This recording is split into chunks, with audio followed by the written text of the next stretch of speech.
¿Qué tal? Bienvenidos al Lumencast. Hoy nos vamos a sumergir en un texto verdaderamente monumental, una obra que cambió la forma en que entendemos el yo, las Confesiones de San Agustín. Y créanme, esto va a ser un análisis largo y profundo. No estamos hablando de un simple libro, es casi el manual de instrucciones de la autoexploración occidental, una odisea del alma que, aunque escrita hace más de 1600 años, sigue hablándonos hoy con una fuerza increíble. Prepárense para un viaje al interior de una mente brillante y, sobre todo, de un corazón muy atormentado. Y es que todo empieza con esta frase. Es famosísima, y con toda la razón del mundo. Aquí, Agustín resume no solo su libro, sino casi que la condición humana entera. Esta es la clave de todo, el motor de la historia. Esa búsqueda de paz en medio de una inquietud que no se va. Así que nuestro recorrido hoy va a seguirle la pista a ese corazón inquieto, desde su confusión más profunda hasta que por fin encontró descanso. Bueno, entremos en materia. La primera parte de este viaje nos lleva a la juventud de Agustín, una época de pura ambición, de pasiones desbordadas y, en el fondo, de una desorientación espiritual tremenda. Pero a ver, ¿qué significa realmente esto de confesión para él? Porque no es tan simple como parece. Para entender su lucha, hay que hacerse una idea de su mundo. Estamos en las últimas del Imperio Romano, una época de cambios brutales. Y es desde esa posición, ya como obispo, que Agustín echa la vista atrás para reconstruir paso a paso ese camino lleno de curvas que lo llevó hasta la fe.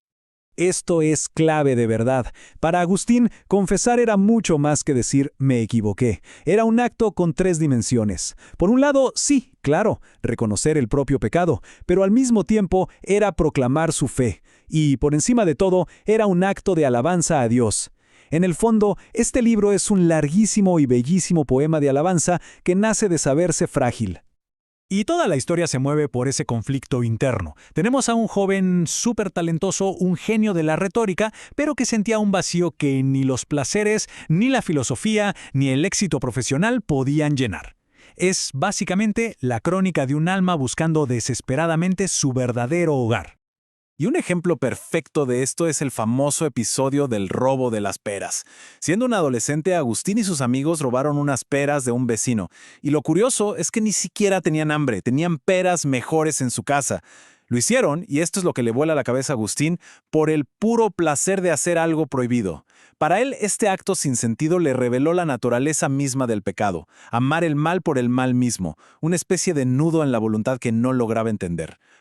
Y esa perplejidad, esa incapacidad de entenderse a sí mismo, lo lanzó a una búsqueda intelectual frenética. Pensó, si mi corazón está enredado, quizá mi mente con la lógica pueda encontrar una solución, un sistema que lo explique todo. Y su primera parada importante fue el maniqueísmo. Esta doctrina le ofrecía un relato que sonaba espectacular y sobre todo racional. El universo, decían, es un campo de batalla entre dos fuerzas cósmicas. El bien y el mal no eran tanto decisiones morales, sino sustancias físicas en una guerra eterna. Para un joven como Agustín, tan orgulloso de su intelecto, esto era música para sus oídos. Le permitía de alguna forma quitarse la culpa de encima. Sus pecados no eran realmente suyos, sino el resultado de una partícula de oscuridad atrapada en su cuerpo. Y en comparación, el cristianismo de su madre Mónica le parecía de lo más simple, y el lenguaje de las escrituras, pues, bastante poco elegante para su refinado gusto literario. Pero claro, con una mente como la suya, las grietas en ese sistema no tardaron en aparecer. Agustín tenía dudas, preguntas complejas sobre cosmología, sobre filosofía. Le dijeron, tranquilo, cuando conozcas al gran sabio Fausto, él te resolverá todo. Pues bien, cuando por fin lo conoció, se dio cuenta de que Fausto era un tipo muy elocuente, pero que en el fondo no sabía de lo que hablaba. Fue una decepción total, un chasco tremendo. Decepcionado del maniqueísmo, pero todavía sin poder abrazar el cristianismo, Agustín pasó por una fase de escepticismo. Y fue justo ahí, en Milán, donde se topó con la pieza del rompecabezas que le faltaba. A través de un círculo de intelectuales, tuvo acceso a los escritos de Plotino y otros filósofos neoplatónicos, y fue esta filosofía la que le dio las herramientas que necesitaba para superar los dos grandes obstáculos que lo mantenían alejado de la fe de su madre. Y este fue el gran eureka.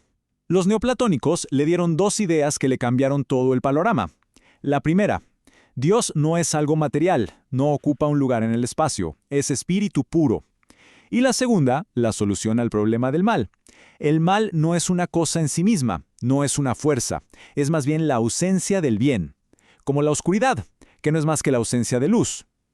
Con estas dos ideas, todo el sistema maniqueo se le vino abajo.